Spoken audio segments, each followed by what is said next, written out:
2028 mo ba? Ang sarap tumawa 'no? Ibang klase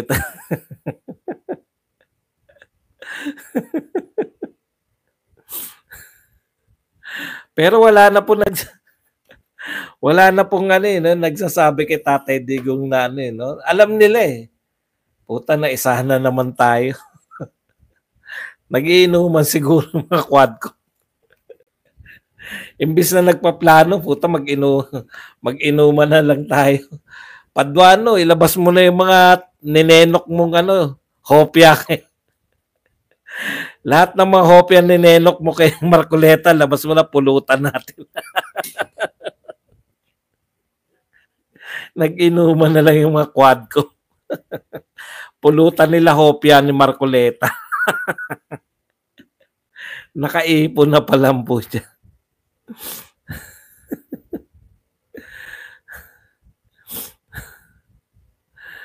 Ayan. Nagpe-presko na. Sa sama ng loob, nag-presko na tuloy. Nakakatawa eh, no? Umasa kayo kay Tatay Digong, talaga, atin sa inyo. Pagdating, inimbitahan nyo November 2. Sa December no? Sa December naman sabihin niya.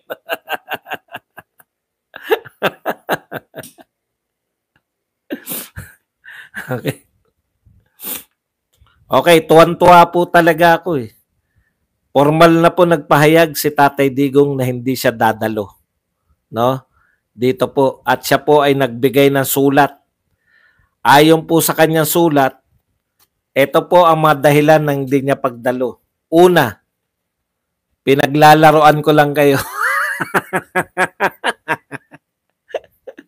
Ikalawa, ang dali niyong utuin. Ikatlo,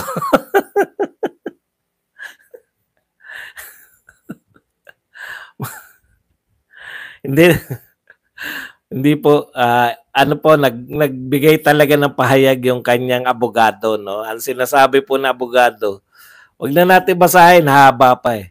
Ang sinasabi po ng abogado ay hindi makakadalo si Tatay Digong dahil wala naman talaga siyang balak dumalo. Uto-uto lang talaga kayo. Ikalawa, ang sinabi po ng kanyang abogado, hindi talaga dadalo si Tatay Digong, pero gusto niyo lang makita yung reaction niyo na umaasa kayo na magmukha kayong tanga lahat.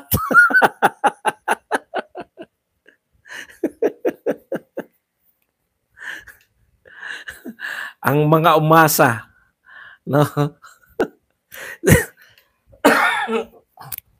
Asang-asa sila eh, no? Sabi ni Tatay Digong, ganito eh. Ha? Sabi ni Tatay Digong, anytime. No? Gusto ko rin talagang ano eh. Gusto ko rin talaga magpahayag ng mga saloobin ko tungkol sa war on drugs. Anytime. Imbitahan niyo ako. Yung mga ototo. Nag-imbita naman yung mga ototo.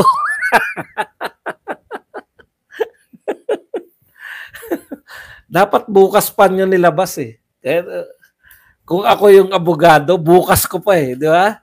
Bukas pa dapat para ngayong gabi, nagpaplano sila. O ikaw, eto ang dialogue mo ah. Eto pupuruhan mo ah. Pag sinagot ni Digong eto naman ang sasagot.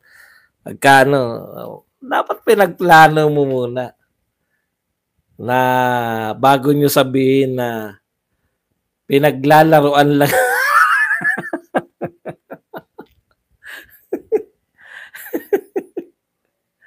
O ngayon, wala naman po silang pwede dahil iniimbitahan lang nila eh. Di ba? Hindi naman suspect yung tao. Ang tanong, pwede ba nilang ano yan? Pwede ba nilang gawing ano si Tatay Digong? I-contempt? Malamang hindi. Kasi nagpahayag sila kanina eh. Sabi pa nila talagang we will give respect kay former President Rodrigo Duterte. Pero may plano na sila, no? Ano kaya pakiramdam? Abante, wala ka ba statement? Abangan natin. Cool ka lang. Baka yung puso mo, abante. Baka manggigil ka na naman. Sayang. Hindi. Hindi, may pahayag naman po. Formal naman syempre. Abogado yung pwede bang ganun? Pwede ba sabihin na yung pahayag talaga, ito talaga laman. Dear Congressman Barbers, Chairman, Quadcom Committee, sa mga umaasa, utot nyo. Sabi ng abogado, sa mga umaasa, utot nyo.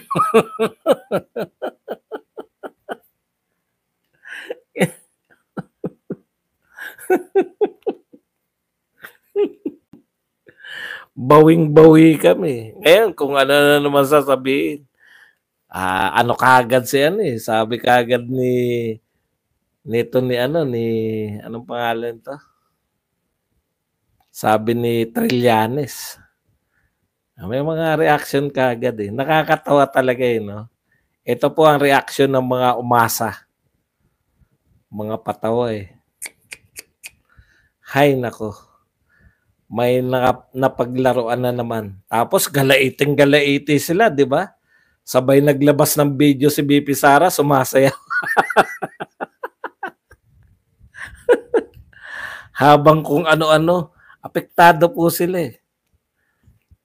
Tignan nyo, wala na po yan. Yung mga 125, mga 11 million, natabunan na po yan. Eto na ngayon, sabihin na nila, walang pagkahalang, walang pagkahalang. Tama. Ang sakit sa ulo. Alam niyo, sakit sa ulo kalaban ng mga Duterte. Buti na lang kakampi tayo.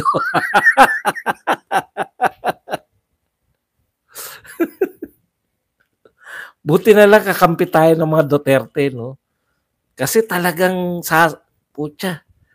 Eto na pagkakataon natin. Baka nagpaplano yung mga yan, eh. Putya, ikaw to, Ikaw ang babanat dito, sa yung suhol ay yung yung reward system. Ikaw naman yung doon sa drug lord, yung kinongratulate niya. Ikaw naman dito kay Garma, yung kanilang bakit malapit kay Garma. Ikaw naman. May kanya-kanya ng trabaho. Stick to the plan tayo, Stick to the plan. Puta, malaki to. Malaking balita to. Sikat tayo lahat. Sisikat tayo talaga. Sabay nagpadala ng ng yung abogado ni Tatay Digong. All members of Quadcom. Hindi po makakadalo si Tatay Digong dahil pinaglalaroan lang kayo.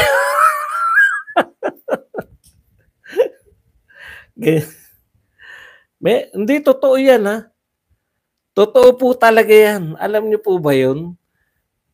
Pinaglalaroan talaga, naalala niyo yung 3 araw na nawala si Tatay Digong. Gusto niya lang daw makita yung reaction ng mga tao. Sabay nagmotor. Masarap talaga kakampi. Yung ito naman isa, habang tarantan lahat, galit eh. Pinahukay. Hay nako. Ito naman po sabi ni Senator Trillanes nung hindi dadalo si Tatay Digong. Hindi makakadalo si dating Pangulong Rodrigo. Puro yabang lang pero duwag naman. Duwag daw si Tatay Digong. Ano ngayon? Duwag pa. Yan ang isang bagay na hindi nyo, walang maniniwala sa inyo pag sinabi nyo duwag si Tatay Digong. I write in behalf of my client, Honorable Rodrigo Roa Duterte, the former President of the Republic of the Philippines. Ito po talaga yung laman. On Sunday, 20 October, that my client received the letter dated October 18, inviting him to attend the public hearing to be conducted by the Joint Committee on Dangerous Drugs, Public Order and Safety, Human Rights and Public Accounts at 9:30 in the morning to provide insight and shed light on some issues under discussion, particularly on the previous administration's campaign on illegal drugs. Unfortunately, despite his keen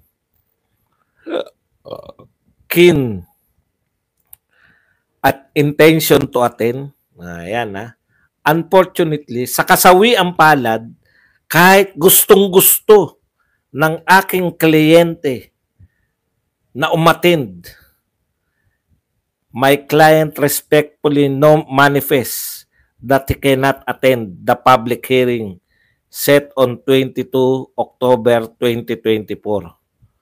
Aside from the short notice given him, maliban sa binigyan nyo ng maikling panahon, my client just arrived in Davao from Metro Manila last October 17. Considering his advanced age and the several engagement he had attended, he is currently not feeling well and is in need of much rest.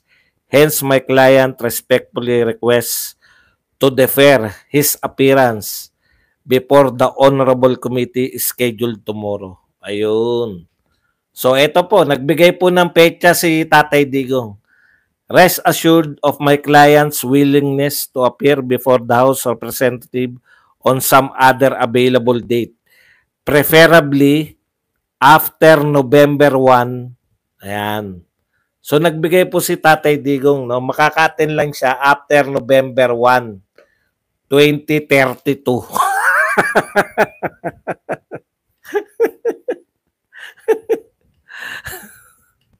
So, aatin lang po si Tatay Digong after 1 November 2032.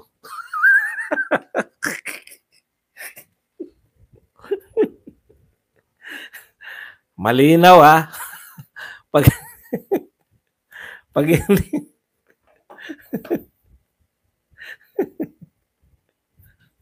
ikot. Ay, ano ba 'yun? Mali pala basa ko. After November 1, 2028. Ano pala mali. 2028 ba? Ang sarap tumawa, no? Ibang klase.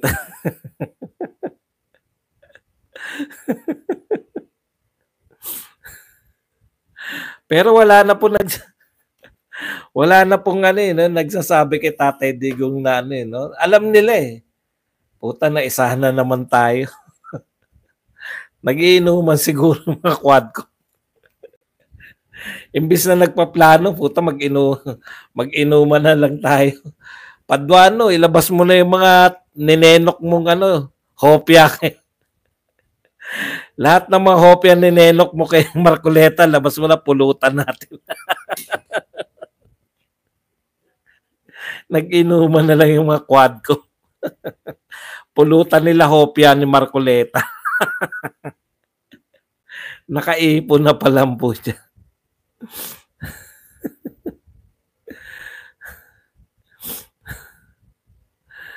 Ayan. Nagpe-press ko na. Sa sama ng loob, nag-press ko na tuloy. Nakakatawa no? Umasa kayo kay Tatay Digong. Talaga, atin sa inyo. Pagdating, inimbitahan nyo November 2. Sa December no? Sa December naman sabihin niya.